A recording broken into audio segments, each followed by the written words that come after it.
સોના અને ચાંદીના ભાવમાં અત્યારે ભારે વધઘટ જોવા મળી રહી છે। એને જ કારણે ક્યાંક સીધી અસર માર્કેટ ઉપર પણ જોવા મળી રહી છે। આપણે જે રીતે જોયું હતું કે વડાપ્રધાન નરેન્દ્ર મોદી દ્વારા 1 વર્ષ સુધી સોનું ન ખરીદવાની અપીલ કરવામાં આવી હતી, પણ એ બાદ અત્યારે હાલ સોના ચાંદીના માર્કેટમાં કેવી પરિસ્થિતિ છે, જે સુરતમાં સોના ચાંદીના વ્યવસાય સાથે જોડાયેલા લોકો છે એ લોકોનું શું માનવું છે, એ દરેક વિષયને લઈને વિગતે વાત કરીએ। નમસ્કાર, હું હંસિની અને તમે જોઈ રહ્યા છો નિર્ભય ન્યૂઝ। ગઈકાલે આપણે જોયું હતું કે સોના અને ચાંદીનો ભાવ છે તે દિવસે ને દિવસે વધારે તૂટતો જાય છે। એક તરફ ચાંદી પણ સસ્તું થતું જાય છે તો બીજી બાજુ સોનું છે એના ભાવ પણ ક્યાંક તૂટતા નજરે પડે છે। જો કે આ ભાવ છે તે ગઈકાલનો છે, આજની માર્કેટની સ્થિતિ પણ ક્યાંક એવી જ જોવા મળી રહી છે અને આને કારણે માર્કેટ પણ દિવસે ને દિવસે તૂટતું જઈ રહ્યું છે। આપણે જોયું હતું કે આની પહેલા પણ જે સમયે ઈરાન, ઇઝરાયલ, અમેરિકાનું આખા યુદ્ધની શરૂઆત થઈ હતી એ સમયે પણ તેની સીધી જ અસર સોના અને ચાંદીના ભાવ ઉપર થઈ હતી। એ બાદ વડાપ્રધાન નરેન્દ્ર મોદી છે એમના દ્વારા અપીલ કરવામાં આવી હતી કે 1 વર્ષ સુધી સોનું ન ખરીદો।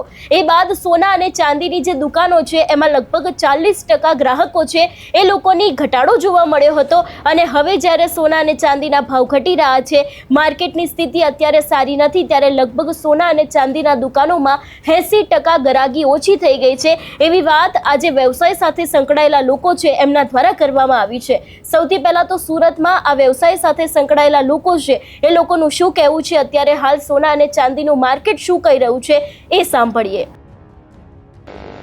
देखिए, सूरत और इंडिया जो है वो एक सबसे बड़ा खरीदार था इंटरनेशनल मार्केट में गोल्ड और सिल्वर की बाइंग के लिए। माननीय प्रधानमंत्री जी ने जैसे आह्वान किया और विनती की और जो उन्होंने चिंता जताई थी, उनसे सभी ज्वेलर्स लोग ने यहाँ पे सोना बेचना थोड़ा कम कर दिया हुआ है। उनसे इंटरनेशनल मार्केट में इंडिया की जो डिमांड है वो काफ़ी कम होने लगी है अभी। तो एक जब डिमांड एंड सप्लाई का जो एक रूल होता है, जैसे इंडिया की डिमांड कम होने से इंटरनेशनल मार्केट में ओवर स्टॉक होने की एक संभावना लग रही है।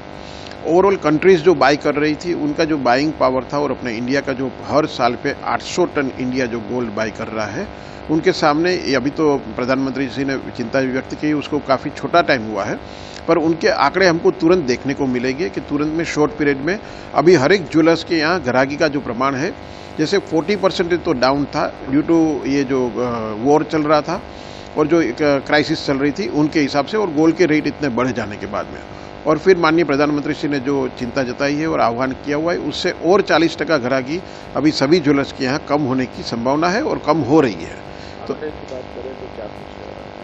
तो हमें ऐसा लग रहा है कि ये जो 800 टन वाला जो आंकड़ा है वो फर्स्ट ईयर में ही शायद 200 टन जैसा कम हो जाएगा, या एक फर्स्ट क्वार्टर में ही उसमें उसकी इफेक्ट देखने को मिलेगी। पर वो फिगर्स वाइज अगर आज जो डिमांड सप्लाई के हिसाब से फिगर देखना जरूरी है कि डिमांड इतनी कम हो गई तो ऑटोमेटिकली इंपोर्ट उतना कम होगा, और फिर प्रधानमंत्री जी ने बताया भी है तो और भी जो इन्वेस्टर है वो भी अवॉइड करके दूसरी और कोई चीज़ में इन्वेस्टमेंट का सोचेंगे।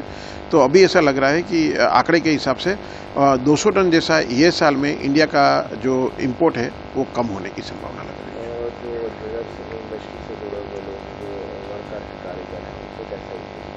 हम लोग अभी प्रयत्न कर रहे हैं ज्वेलरी इंडस्ट्रीज़ को बचाने के लिए। ज्वेलर्स, हम लोग के जो एक ज्वेलर्स की पूरी 6.5 से 7 करोड़ लोग वो ज्वेलरी इंडस्ट्री से जुड़े हुए हैं।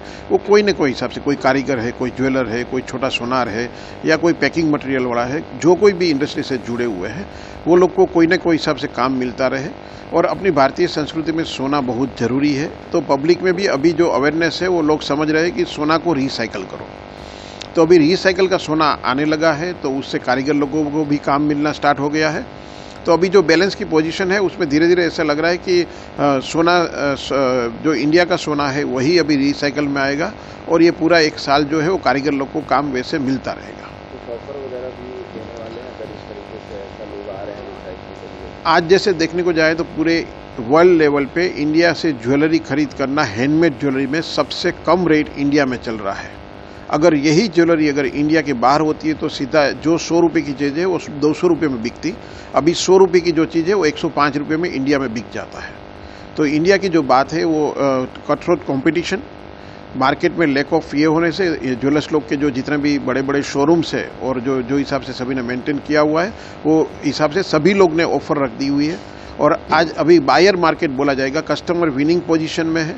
जो कोई भी कस्टमर गोल्ड लेना चाहते हैं उनके लिए आज का विनिंग पोजीशन है। गोल्ड के दाम जो ऊपर नीचे हो रहे हैं, कभी बढ़ रहे हैं, कभी तो ये ये अमूमन यही रहता है या फिर अब ऐसा होने लगा है? नहीं, देखने जाए तो $100 की कटौती और बढ़ोतरी हर 6 महीने के आसपास में होती थी, या एक साल होने पे $100 बढ़ता था या $100 कम होता था। और ये आज आम बात हो गई है कि रोज़ की $100 बढ़ प्लस होता है, रोज़ $100 कम होता है। तो इस प्रकार की मूवमेंट में बिजनेस करना भी हर एक ज्वेलर्स के लिए पॉसिबल नहीं होता है। तो इतनी फ्लक्चुएट मार्केट थोड़ा बिजनेस को भी अफेक्ट कर रही है, और इतना बड़ा फ्लक्चुएशन नहीं होना चाहिए, वैसे इंडस्ट्री भी सोच रही है। એટલે એક તરફ અત્યારે હાલ જ્યારે સોના અને ચાંદીને લઈને આ અપડેટ સામે આવી રહી છે કે જ્યારે ભાવ ઘટી રહ્યો છે ત્યારે તેની જે ડિમાન્ડ છે એ પણ અત્યારે હાલ ઓછી થતી જોવા મળી છે। એમનું એવું પણ કહેવું છે કે અત્યાર સુધીમાં જે ગરાગી અમારી ત્યાં આવતી હતી એની જ અંદર ભારે ઘટાડો થયો છે, અને એના જ કારણે તે લોકોને ક્યાંક અત્યારે ઘણી મોટી માત્રામાં નુકસાન વેઠવાનો પણ વારો આવ્યો છે। જોવાનું એ રહેશે કે હવે આગામી સમયમાં સોના અને ચાંદીનો ભાવ જો હજી પણ વધારે ઘટ્યો અથવા તો પછી વધ્યો તો તેની અસર આ માર્કેટ ઉપર કેવી થાય છે। આ વિષયને લઈને તમારો શું અભિપ્રાય છે અમને કમેન્ટ કરીને ચોક્કસથી જણાવજો। તેની સાથે અમારી ચેનલ નિર્ભય ન્યૂઝને લાઇક, શેર અને સબસ્ક્રાઇબ કરવાનું ભૂલશો નહીં। નમસ્કાર।